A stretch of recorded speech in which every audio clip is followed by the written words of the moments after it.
Hi and welcome to our in-depth analysis of the Indian tile industry. India is the second largest tile producer in the world, holding around 14% of the global market share as of 2021. It's also the second largest consumer, consuming 12% of the world's ceramic tiles, with an annual consumption of 2,069 million square meters. In this video, we'll dive deep into the Indian tile industry, one of the world's fastest growing. We'll delve into market size, types, exports, peer comparison, industry outlook, and growth drivers. Let's get started on the Indian tile industry analysis. But before that, let me introduce ourselves. We are PA Wealth, an investment services group. We offer stocks PMS, mutual funds, alternative investment funds, insurance, and startup investments. Every week, we upload research videos on different companies, mutual funds, and financial topics. Stay ahead of the curve with the latest trends and insights by subscribing to our channel and clicking the bell icon to get notified about potential multi-bagger stocks. Let us provide a brief introduction to the tile industry. The Indian tiles market size grew from 270 billion rupees in 2018 to 595 billion rupees in 2023 at a CAGR of 17%. The domestic tiles industry is expected to grow by 9% in FY24 and 8% in FY25. India's domestic tile market is experiencing a shift towards organized players, growing at a significantly faster rate, 35% CAGR for organized versus 12% for unorganized. Organized players are capturing market share from the unorganized sector. This trend is expected to continue, with projections showing organized players growing at 15% CAGR until 2025. Leading brands like Kajaria and Somani, along with export-oriented companies such as Simpolo and Kuton, are driving this shift. Now, let's look at the various types of tiles produced in India. First, ceramic tiles. These are some of the most common types of tiles, which are made from clay, sand, and other natural materials. They are an affordable and versatile option for various applications. Second, vitrified tiles. These, known for their superior density and water resistance, are ideal for high-traffic environments like hallways and kitchens. Third, porcelain tiles. These are manufactured by combining porcelain clay with other materials and firing them at extremely high temperatures and are most resistant to water and stains, and are perfect for bathrooms and kitchens. Fourth, flow-in-wall tiles. When it comes to flow-in-wall tiles, the distinction lies in their thickness and durability. Flow tiles are designed to withstand higher foot traffic, while wall tiles are lighter and easier to install on vertical surfaces. Now, let's look at the key players of the Indian tile industry. First, Kajaria Ceramics, the largest tile manufacturer in India, with a market share of around 14.2%. The company has 7 plants in India and a total production capacity of 86.47 million square meters. Second, Somani Ceramics, the second largest tile manufacturer in India, with a market share of around 8%. The company has 9 plants in India with a production capacity of approximately 80 million square meters. Third, Prism Johnson, a leading tile manufacturer with a market share of around 7.9%. The company operates 11 plants in India with a total production capacity of approximately 67 million square meters. Let's do a peer comparison of major players in the Indian tile industry. Kajaria Ceramics stands out as the market leader with robust financials, a dominant market share of 14.2%, and a significant manufacturing capacity. Kajaria's focus on the domestic market, which accounts for 98% of its revenue, underscores its strong position in India. Johnson Tiles and Somani Ceramics also play vital roles, with notable market shares and substantial domestic revenue streams.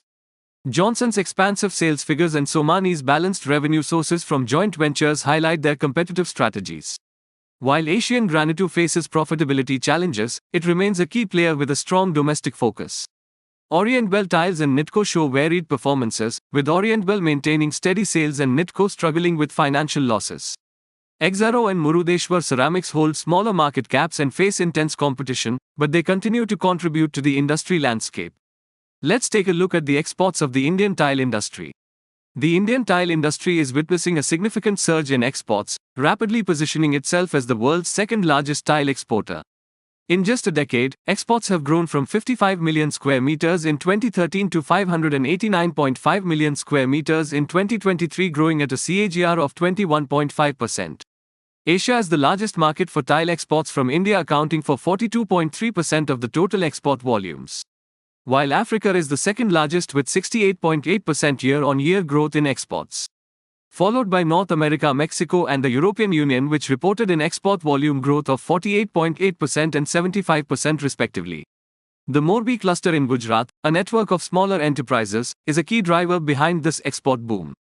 These companies are known for their cost effectiveness and ability to cater to international markets. Revenue from exports rose from €325 million in 2014 to €2.25 billion in 2023, growing at a CAGR of over 24%.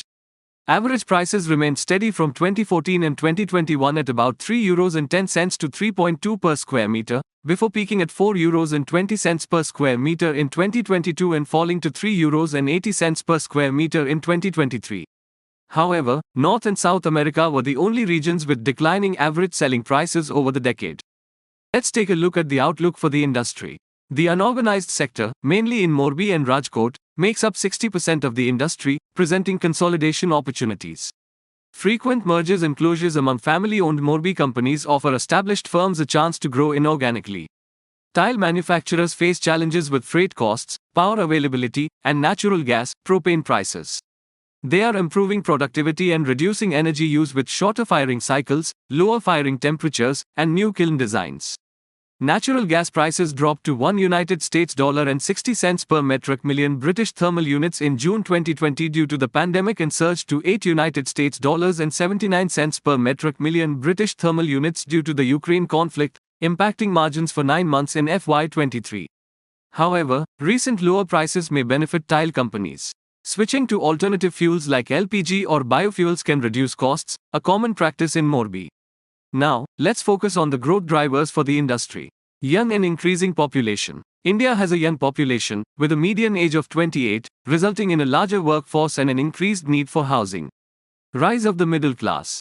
A growing middle class with increasing disposable income is driving demand for affordable property priced between ₹1.50 and 3 crore rupees. This category generally uses tiles as a lower-cost alternative to marble. Government's infrastructure push. Increased government spending on infrastructure, manufacturing, and services is boosting exports and foreign direct investment, which benefits the tile industry. Low per capita consumption. India has a substantially lower per capita use of tiles than the global average, indicating a huge opportunity for future expansion. Technological advancements. New product advancements, such as tile-based kitchen countertops and walls, are gaining popularity among luxury buyers. Export boom. Over the last decade, the Indian tile industry has seen a dramatic increase in exports, thanks in part to other countries, China plus one-foot strategies. India's cost competitiveness and robust cluster model in Morbi provide considerable advantages. That's all for today. I hope you found this video helpful. If so, please give it a like and subscribe to our channel for more research-based financial content and click the bell icon for potential multi-bagger stocks. In the comments below, let us know what topics you'd like us to cover in future videos. Thanks for watching.